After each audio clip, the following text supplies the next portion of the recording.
이제 교정을 안 해요. 아니, 교정을 못 해요. 아, 진짜 정신 안 차리면 진짜 다 훅 갑니다, 진짜로. 아, 여러분도 정말 조심하세요. 아, 안녕하세요, 여러분. JNJ의 여제이입니다. 이번에는 저 혼자 이렇게 찍고 있는데요. 얘기를 할까 말까 하다가 이번에 저도 충격을 받은 것들이 정말 많고 좀 배운 것들도 있어서 여러분들께 공유해 드리려고 이렇게 카메라를 켰습니다. 여러분도 알다시피 제가 교정을 하고 있잖아요. 교정을 한지 한 4개월 정도 됐는데 중단을 하게 됐습니다.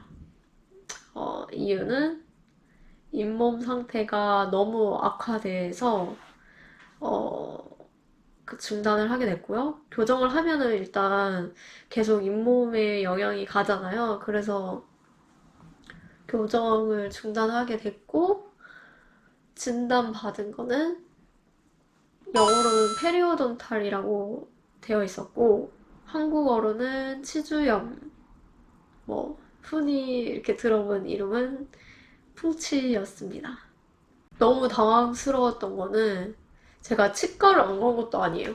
스케일링도 막 좀 건강한 사람들은 6개월에 한 번씩 받는다고 하지만 저는 잇몸이 약하다는 소리를 계속 들어왔어서 4개월에 한 번씩 받고 그다음에 뭐 양치질은 당연히 다들 하시잖아요. 검사를 받아보니까 잇몸이랑 잇몸 뼈까지 일단 제 나이에 비해서 너무 내려앉았다라는 진단을 받았어요.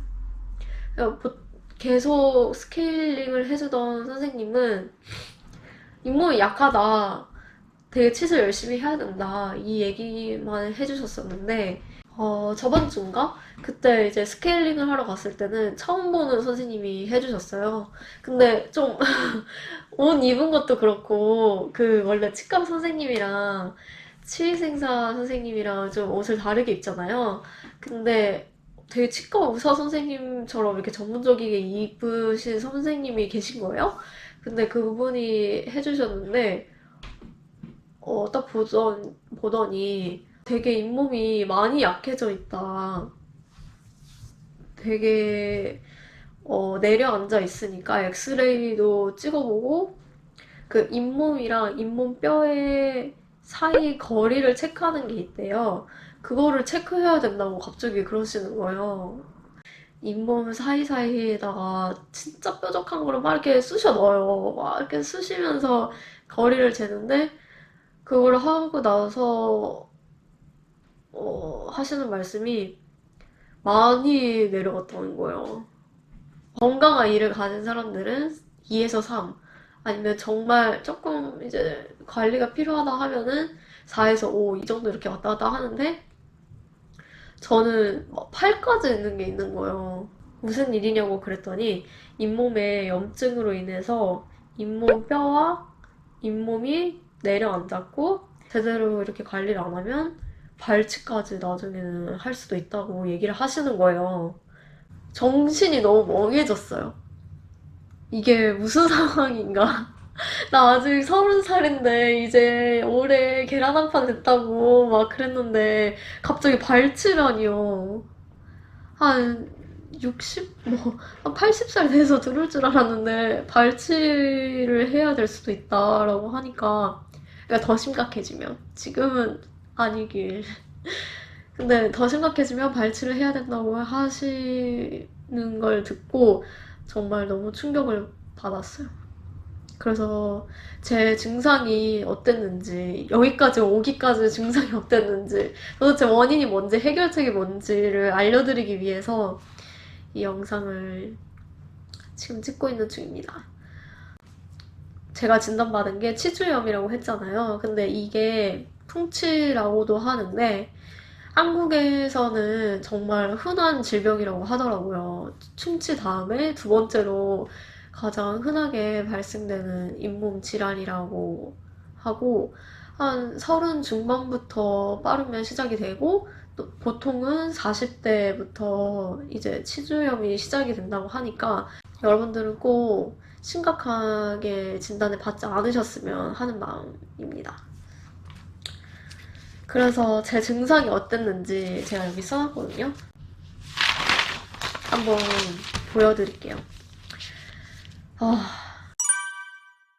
첫 번째 증상은 이와 이의 간격이 점점 벌어졌다는 것을 확연히 느끼게 됐어요. 그래서 제가 교정을 시작을 했던 건데,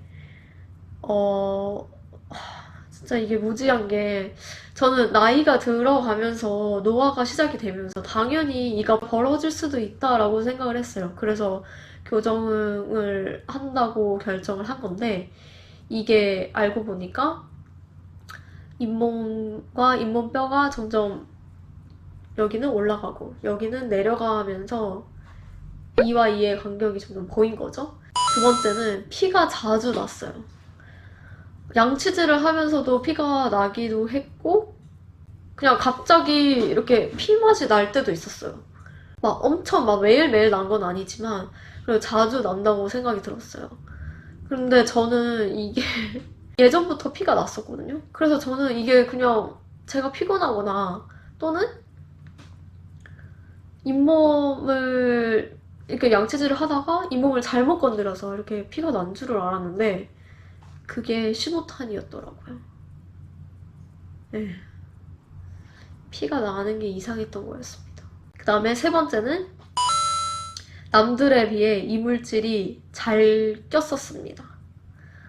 뭐 당연히 이렇게 고기 같은 거 씹으면은 이에 뭐 고기가 이렇게 꼈는데 그게 음식을 먹다가 빠지는 경우도 당연히 많았어요. 그랬는데 갑자기 어느 순간에는 이렇게 치실을 해서 깊숙이 꺼내야만 이 이물질이 나오더라고요. 그래서 좀 무조건 치실을 해야지 이게 나오는 건가 싶다는 생각이 갑자기 느껴질 때가 있었어요. 그러기 시작했더라고요. 근데 여기까지 얘기해드렸다시피 제가 통증을 느끼거나 그랬던 적은 한 번도 없었어요. 원래 충치가 생기면 이가 너무 아프고 막 잠을 못 자겠고 막 그렇잖아요. 근데 이 잇몸 질환은 진짜 통증이 하나도 없어요. 근데 더 무서운 건 뭔지 아세요? 통증이 느껴지면 이미 엄청나게 늦은 거래요. 더 무섭지 않나요? 그러니까 만약에 제가 이렇게 얘기해드린 세 가지 증상들 중에 뭐 한두 가지라도 느껴졌으면 치과에 가셔서 꼭 검사를 받으시고 어떻게 해결을 해야 되는지 한번 자세히 물어보시길 바랍니다. 왜냐면 저는 전문가가 아니기 때문에 전문가에게 꼭 가셔서 상담을 받으셨으면 좋겠습니다. 제가 그랬어요. 치과 선생님한테 도대체 왜 이렇게 잇몸이 점점 약해지는 거예요? 그랬더니 원인은 하나밖에 없다고 하더군요. 치태와 치석. 치석은 여러분 많이 들어보셨죠? 그 스케일링 하실 때 막 이런 얘기 하시잖아요. 치석이 많이 생겼네요. 뭐 자주 오셔야겠어요. 이런 얘기를 들으셨잖아요. 이렇게 치석이 생기기 전에 약간 말캉말캉하게 사라질 수도 있는 상태가 치태고요. 남아있는 음식물이랑 침이랑 섞여서 치태가 만들어진다고 합니다. 그러니까 음식물을 제거해야지 치태도 안 생기고 치석도 안 생기겠죠. 만약에 이 치태와 치석이 생겼으면 염증이 생기고요. 그 염증이 생겼으면 잇몸이랑 잇몸뼈는 그 염증을 정말 싫어한대요. 그래서 점점 이렇게 달아난다고 하더라고요. 그래서 이 치주염의 원인은 치태와 치석이었습니다. 그러면 이 원인인 치태와 치석을 어떻게 제거해야 될까요? 정말 이것도 너무 어이가 없었어요. 첫 번째, 정기적으로 치과에 가서 검사를 받고 스케일링을 받고 만약에 스케일링을 받을 때 너무 아프다. 막 깊숙이 찌르는 것 같다. 그러면은 선생님 저 디클리닝을 해주세요 라고 얘기하셔야 됩니다.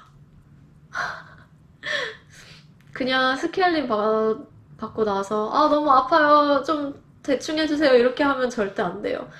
너무 아프시면 그냥 마취하셔서, 마취하면 정말 마취 주사밖에 안 아프거든요. 그렇게 하셔서 그냥 깊숙이 다 치태와 치석을 제거하셔야 된다고 합니다. 그리고 두 번째, 양치질을 정말 잘 하셔야 됩니다. 네, 여러분 다 양치질 하잖아요. 근데 정말 충격적인 게 뭔지 알아요?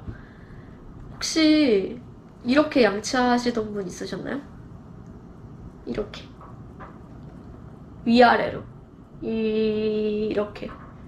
이건 잘못된 방법이라고 합니다. 여지까지 거의 30평생 동안 이를 잘못 닦고 있었어요. 치태와 치석이 생기는 주요 그 공간이 치아랑 치아 사이 잇몸, 그리고 치아와 잇몸 사이 그 잇몸, 이런 식으로 이렇게. 그러니까 이 공간을 칫솔질로 닦아주셔야 돼요. 아, 이래서 사람은 배워야 돼요. 그러니까 칫솔을 이렇게 가로로 이렇게 하나씩 닦으셔야 돼요. 잇몸과 치아 사이사이를. 그리고 안쪽도 그렇게 닦고, 그 다음에 이제 어금니 면 이렇게 닦고, 그 다음에 혀 닦고. 혀에도 치태와 치석이 쌓이면서 이에 붙일 수가 있대요. 그러니까 거기도 닦고 이렇게 하셔야 된다고 들었습니다. 저는 솔직히 이거 칫솔질 하는 게 너무 힘들더라고요. 그래서 전동을 사용하고 있는데, 전동은 알아서 이게 돌아가니까 전동 쓰시는 분들도 이거를 너무 이에 꽉 붙이고 힘을 주고 막 칫솔질 하듯이 막 이렇게 닦으면 안 되고, 그냥 이렇게 만약에 이게 전동 칫솔이면 하나 둘 하나 둘 하나 둘 하나 둘 이렇게 닦아야 된다고 합니다. 그러니까 여지까지 제가 저 칫솔질 3번 해요, 이게 다 제대로 된 칫솔질을 하지 않고 3번을 해서 전혀 효과가 없었다고 합니다. 네. 그 다음에 3번째, 치실을 꼭 사용하셔야 됩니다. 처음으로 해줬던 그 전문가 같이 보이시던 그 치위생사 선생님이 갑자기 이상하게 서양 사람들은 충치가 많은데 왜 에이시안들은 잇몸이 약한지 잘 모르겠다.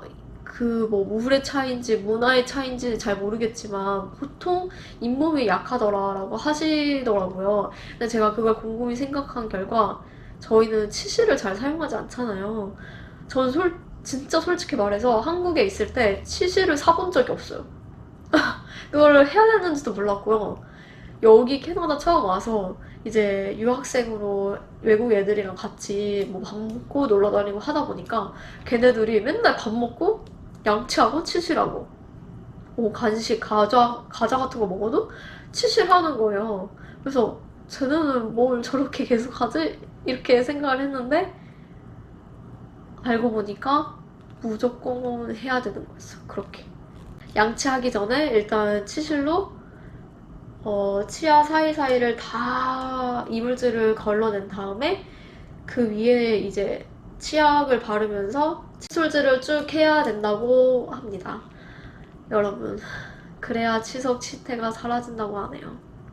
30살이 됐는데 잇몸 상태는 뭐 4, 50대라고 하니까 너무 당황을 했지만 이대로 그냥 관리를 계속 잘 해서 50대까지 비슷한 잇몸 상태를 가지면 되는 거 아닌가 요즘은 그렇게 생각은 하고 있고요. 혹시나 여러분들도 제가 가지고 있었던 증상들 있잖아요. 아까 말씀드린 그 3가지. 그게 느껴지셨었다면 무조건 치과에 가세요. 치과 보험도 없고 치과 가는 게 그냥 꺼려지고 무섭고 통증 하나도 없고 굳이 치과에 가야 돼? 이렇게 생각하지 마시고 꼭 그런 증상이 있거나 아니면 적어도 정기적으로는 스케일링을 꼭 받으시길 바랍니다. 그러다가 진짜 훅 가요. 진짜. 이러다가 임플란트 박을 뼈도 없으면 어떡해요.